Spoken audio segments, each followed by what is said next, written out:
ত্রয়োদশ জাতীয় সংসদ নির্বাচনে মনোনয়নপত্র বাতিলের বিরুদ্ধে আপিলের শুনানি তৃতীয় দিনের মতো চলছে। এ নিয়ে জানতে ওবায়দুল রশিদের কাছে যাচ্ছি, তিনি নির্বাচন কমিশনে আছেন। ওবায়দুল, নির্বাচন কমিশনে আপিল শুনানির সংক্রান্ত নতুন কোনো তথ্য কি আপনার কাছে আছে?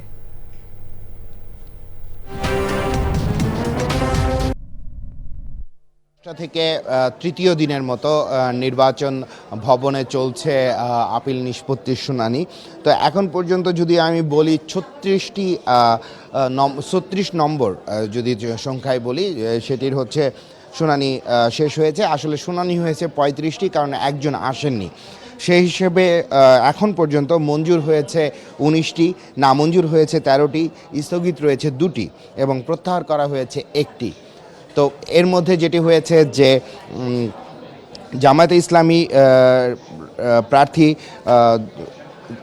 জামায়াতে ইসলামের প্রার্থী দ্বৈত নাগরিকত্বের কারণে চট্টগ্রাম 9 আসনের যিনি প্রার্থী ছিলেন AKM ফজলুল হক, তার আপিল নামঞ্জুর হয়েছে, যেটি আসলে রিটার্নিং অফিসারেরও এই একই সিদ্ধান্ত ছিল।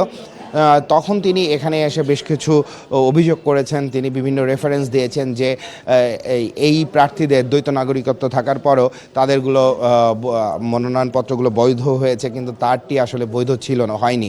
এই বিষয়ে তিনি আসলে ক্ষোভ জানিয়েছেন। এছাড়া যদি বলি যে তো গেল হচ্ছে যাদের মনোনয়নপত্র অবৈধ হয়েছে এর আগে রিটার্নিং কর্মকর্তার কার্যালয়ে, তাদের কথা।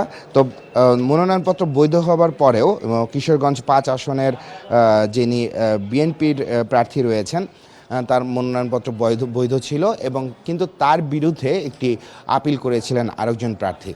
তো সেই আপিলের পরে যেটি হয়েছে যে রিটার্নিং কর্মকর্তা যেই কিশোরগঞ্জ 5 আসনের বিএনপি প্রার্থীর মনোনয়নপত্র বৈধ ঘোষণা করেছিলেন, এবং এখানেও কিন্তু আসলে সে বৈধই ঘোষণা করা হয়েছে।